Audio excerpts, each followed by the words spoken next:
Hold on now, just hold on. Everybody knows that I am the greatest. But Daddy, it's raining cats and dogs out there. Yeah. Girl, you better get on out there and go on that damn painting. Get on out there. I read, I listen to the radio, and I think about things. What if the funniest actor you've never even heard of was secretly the guy who helped Michael Jordan and Chris Tucker become legends? Imagine finding out that the man behind their spark isn't a household name, yet he shaped some of the biggest icons in entertainment. T.K. Carter might not pop up in your mind like Eddie Murphy or Richard Pryor, but wait till you hear this. He was personally mentored by Richard Pryor himself. Yeah, the comedy god took him under his wing. And when Eddie Murphy left Saturday Night Live, TK was offered a spot, but he turned it down. Can you believe that? There's also a wild reason Hollywood tried to wipe him from one of the biggest sitcoms of the 90s. Started in the year 1976. I got out of high school in 75, 76, and I was on a mission. But the juiciest secret? What really went down behind the scenes of Space Jam will make your jaw drop. It all started on December 15th, 1956 in South Central Los Angeles, when the world welcomed Thomas Kent Carter, the man everyone would soon know as TK. At just 10 years old, TK Carter stole the show at a local talent contest, nailing Bill Cosby's routines like a pro. But here's the thing, TK wasn't just copying jokes, he was studying them. Every smirk, every pause, every flicker of timing, he broke it all down like a scientist running experiments. By 12, while other kids were stressing over homework, TK was already hitting comedy stages. He wasn't just telling jokes, he was dissecting the art of laughter itself.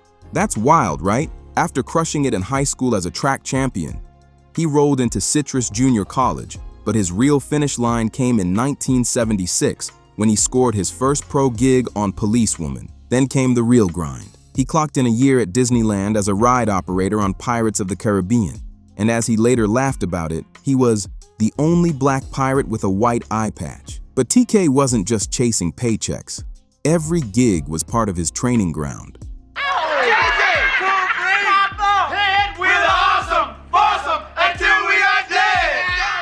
Whether he was bagging groceries, working at a liquor store, or pumping gas at a service station, he treated each job like a masterclass in human behavior. He'd study people, their gestures, their rhythm, their reactions, and stash it all away for his next performance. By 1977, just 19 years old, TK was lighting up the stage at the Comedy Store on Sunset Boulevard, performing alongside future legends. Imagine that, barely out of his teens and already in the mix with Hollywood's comedy elite. Then came the moment. Richard Pryor himself walked in. TK was mid-set, doing impressions, throwing out a Jaws joke, and the crowd was cracking up. He thought he was killing it, until Pryor pulled him aside. "You weren't funny," he said coldly. "They weren't laughing with you. They were laughing at you." TK froze. He didn't get it. But Pryor stared straight into his eyes, serious and sharp. "Whoever you are, you're making a complete fool of yourself. This guy can't see me. I'm invisible." That moment with Richard Pryor changed everything. It became TK's North Star. From that day on, he wasn't just performing, he was evolving. While grinding through the comedy circuit, TK started locking in steady gigs, doing warm-ups for shows like Welcome Back, Cotter, Chico, and The Man, and Good Times. And on Good Times, things got crazy. The producers would ask if anyone in the audience had jokes, and TK was always ready to fire. Week 1, he got noticed. Week 2, his material got sharper. By week 3, producers were waiting just for him. And by week 4, writers were packed in the back, watching this unknown kid tear the room apart. That's when casting directors started hovering. Everyone could see he was next up. By 1983, TK finally landed his first big TV role on Just Our Luck, playing a genie named Shabu, a black genie on primetime television in the early 80s. That was unheard of. The concept was wild, bold, and way ahead of its time. But Hollywood can be ruthless. The show got canceled before it could shine. Still, TK didn't slow down for a second. He'd already made moves back in 1980, landing a role in Neil Simon's Seems Like Old Times. Don't you like it? It's a Shabu original. I call it When the Punk Meets the Funk. Heavy on the funk. Acting alongside Goldie Hawn and Chevy Chase, Neil Simon, the legendary playwright known for never letting anyone change a single line, actually gave TK permission to tweak his dialogue. That's huge. Simon himself told TK, "You've got some of the best comedy timing I've ever seen." Can you imagine hearing that from one of the greatest writers in Hollywood history? But just when it looked like TK was finally about to blow up, everything hit a wall. Hollywood in the early 80s wasn't exactly rolling out leading roles for young black actors. Doors that should have been open were slammed shut. Now here's where it gets real interesting. When Eddie Murphy came to Los Angeles to film 48 Hours, TK truly believed that was his role. Why? Because the film's director, Walter Hill, had already worked with him on Southern Comfort. The two had a connection, and TK thought it was finally his moment. One night down in Louisiana, things got wild. And he's coming out here to do 48 hours. And I'm pissed off because I thought that I was gonna get 48 hours. TK ended up in a bar fight and hurled a glass across the bar, pure chaos. But that moment, it was almost identical to a scene that Eddie Murphy later performed in 48 Hours. Walter Hill saw the whole thing go down, and TK walked away thinking, "That's my shot." Then came Saturday Night Live. Suddenly, Eddie Murphy became a national sensation, the new comedy king everyone was talking about. TK even stopped by the set just to meet him, curious to see the magic up close. But as he watched Eddie work, the truth hit him hard. "I'm not getting anything," he thought. But instead of letting jealousy eat him up, TK chose respect over bitterness. He became cool with Eddie, watching his rise to superstardom with a mix of admiration and quiet frustration. He knew he had the same fire, just not the Hollywood machine pushing him. Then came another, almost moment, Trading Places. While filming Dr. Detroit in 1983, TK was working side by side with Dan Aykroyd. One day, Aykroyd pulled him aside and said, "Eddie might not do Trading Places. If he doesn't, I want you to meet John Landis." They say Eddie Murphy's next film will be Trading Places with Dan Aykroyd. Here I go again. I'm doing Dr. Detroit with Dan Aykroyd. Can you imagine how close that was? But the Saturday Night Live machine kicked into gear, and Eddie ended up taking the role. Once again, TK had to watch from the sidelines as another career-making chance slipped away. Later, Chevy Chase even tried to get TK on Saturday Night Live after Eddie left. But TK turned it down. Straight up said no. Why? Because he felt things were moving too fast. He didn't want sketch comedy. He wanted the big screen and the raw thrill of stand-up. Looking back now, TK admits turning down Saturday Night Live might have been a mistake, but at the time, he was chasing his own lane. And that path? It led him straight to Punky Brewster in 1984. The kids on set were full of energy, but handled their business like pros. TK became Uncle TK on set. He'd keep candy in his pockets just to keep the kids laughing between takes. Even decades later, they still call him family. How real is that? Through the 80s and 90s, TK stayed on the grind, stacking credits left and right. The Jeffersons, the Waltons, Welcome Back, Cotter, you name it, he was there. He'd run from one set to another, always hustling, always working. Eddie, don't do it. I want you to meet John Landis, and I think me and you'll get down. Then came 1996, and the call that would change everything. Director Joe Pytka picked up the phone himself and told him, "Get to Warner Brothers now. I think there's a role for you." TK didn't hesitate for a second. The Space Jam table read was star-studded. NBA legends everywhere. Charles Barkley, Patrick Ewing, Larry Johnson. It was a full-on dream team lineup. But behind all that glitz, something major went down that nobody knew about. Right after the table read, Michael Jordan himself pulled TK aside and said, "Can you be my acting coach for this movie?" TK was caught off guard. He laughed and told him, "Michael, I'm an actor, not a coach." But Jordan was serious. "I'll pay you," he said. "I need your help." And just like that, TK Carter became Michael Jordan's secret acting coach on Space Jam. Who wants to go first?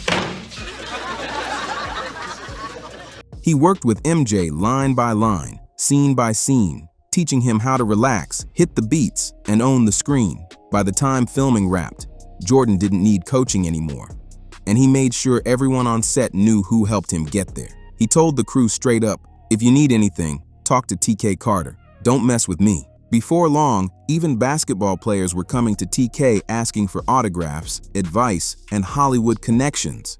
He became the unofficial bridge between the athletes and the production crew. But Space Jam wasn't TK's only hidden coaching gig, because in 1998, when Chris Tucker landed Rush Hour, the studio secretly brought in TK to help him punch up jokes and sharpen his comedic timing. When the studio needed someone to shape Chris Tucker's fast-talking, wild energy persona for Rush Hour, they called TK Carter. TK worked closely with Chris, helping him fine-tune that iconic motor mouth rhythm that fans still quote to this day. And when Rush Hour 2 came around, guess who they brought back? That's right, TK again. People don't really understand it. Them kids on Punky Brewster, they were bad. They were talented, but they were bad. So let's get this straight. TK Carter secretly coached both Michael Jordan for Space Jam and Chris Tucker for Rush Hour, two of the biggest box office hits of the 90s. And TK was the quiet force behind them, making magic happen from the shadows. But here's the harsh truth. Hollywood has a short memory. In 1996, TK landed a role on The Sinbad Show as Sinbad's best friend, and the chemistry between them was pure gold. They were funny, natural, and smooth together, a perfect fit. Then the behind-the-scenes politics started creeping in. An executive producer hinted they might recast his role. TK didn't even blink.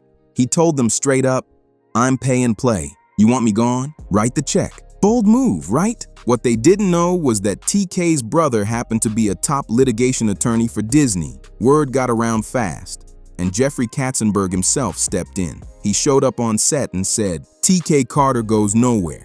We need TK on this show." Just like that, the problem disappeared. The whole room went silent. Everyone froze. Then TK broke the tension with pure confidence. He looked around and said, "Now get me a donut." The crew laughed. But deep down, the damage was done. That moment opened TK's eyes. He said, "Can you be?" I said, "Michael, I'm not Michael, I'm an actor. He said, "Man, I'll pay you as an actor." Man, hey, look here. I was Michael Jordan's acting coach for the first Space Jam. Hollywood didn't care about loyalty. It cared about leverage. Fast forward to the year 2000. That's when everything shifted. HBO was developing a gritty new miniseries called The Corner, about a Baltimore family battling addiction. The lead role was Gary McCullough, a man struggling with heroin, and TK instantly knew that part had his name all over it. But the casting director didn't see it. Instead of letting him audition, they brought him in as a reader, just to feed lines to other actors. Imagine that. Big names like Don Cheadle came in to audition while TK sat there reading from the sidelines, humiliated but still professional. He played his part quietly until fate stepped in. HBO president Chris Albrecht finally caught wind of what was happening and said, "Get TK Carter in here. Let him actually audition." That one call changed everything. They arranged one final showdown, TK versus Glenn Plummer. Whoever crushed it would get the role. TK delivered a raw, 3-page monologue that left the entire room speechless. When he finished, you could have heard a pin drop. The woman reading opposite him had tears streaming down her face. TK walked out calm, flew off to Maui, and let it go. 2 days later, the call came in. He got the lead. And look, I knew you were taking the class, but I didn't know this was a home study course. The Corner went on to become one of the most critically acclaimed miniseries in television history. After The Corner, the respect finally came pouring in. Denzel Washington, Lawrence Fishburne, and Samuel L. Jackson, legends, all told TK how powerful his performance was. He had proven once and for all that he wasn't just the funny guy. He was a serious actor who could carry a project with real emotion and depth. But even with all that praise, Hollywood still didn't hand him consistent leading roles. The grind never stopped, though. TK kept showing up, one set after another. Everybody Hates Chris, which Chris Rock personally asked him to join. Family Matters, Grey's Anatomy, and even How to Get Away with Murder, where he shared scenes with Viola Davis and the iconic Cicely Tyson. Talk about heavy hitters. Then came another standout moment, playing Bobby Brown's father in BET's biopic. And that wasn't just another gig. TK had known Bobby since the 80s. And I told my manager, you need to call Disney and say, man, it's rumors that they're trying to get rid of me. You know what he said? He said, no, TK Carter goes nowhere. We need TK on this show. During filming, a young director started trying to explain Bobby Brown's life to him, as if TK didn't already know. TK stopped him mid-sentence and said, "Call Bobby right now and ask who should play his father." The room went quiet because deep down, everyone knew the answer. So they called Bobby, and without missing a beat, Bobby said, "TK Carter." No hesitation. That's how much respect TK had earned in the game. Over the years, TK opened for music icons like James Brown and Luther Vandross, lighting up stages before legends even took the mic. He was also tight with the Jackson family. He'd visit Neverland Ranch on the regular. Michael Jackson himself would hand TK sealed envelopes filled with cash, hundreds inside, and say, "Don't open it yet. If you peeked early, you had to give it back." Only Michael would make generosity sound like a secret mission. But even with all those connections and moments most people could only dream of, TK never hit that Eddie Murphy level of fame. And when he talked about it later, he got real. "Fame scared me," he admitted. "I was on the freeway doing 100 miles an hour and I wanted to get off and take a break, but I couldn't." It was raw, honest, and real. I said, man, this role is me. They still wouldn't give me. This lady, I'll never forget it. I ain't gonna mention her name. She wouldn't give me the role. Proof that behind all the laughs, TK Carter was just a man trying to hold on while the spotlight burned bright. At one point, TK started chasing the fame instead of the craft. Parties, red carpets, premieres. The Hollywood lifestyle had him moving fast.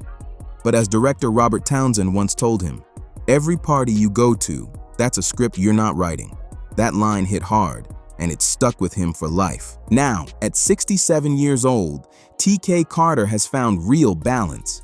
He's been married to his wife for 14 years, still writing pilots, developing fresh projects, and even co-owning a brand new social media platform called Click Do Social, a site designed to actually give users control and pay them for their engagement. That's game-changing. Chris Albrecht, who remembered me back from the comedy days, he's the president of HBO. With an estimated net worth of about $1.5 million, TK has built a life that's solid, grounded, and true to who he is. He's got one son and still mentors up-and-coming talent, staying that same Uncle TK everyone loves. And here's the final gem. TK Carter made history as the first black actor in a horror film who didn't die in the opening credits. That was The Thing back in 1982. And get this, on that same movie, he worked alongside a young, annoying intern who kept knocking on his trailer door. That intern later became an executive producer on Black Panther. Talk about full circle. TK Carter's story isn't about what he missed. It's about staying true to yourself in a business that constantly tries to change you. He coached legends, starred in classics, and carved out a legacy built on authenticity and grit. If you loved hearing TK's untold story, don't forget to like, subscribe, share, and drop a comment below. Let's keep his name alive and shining.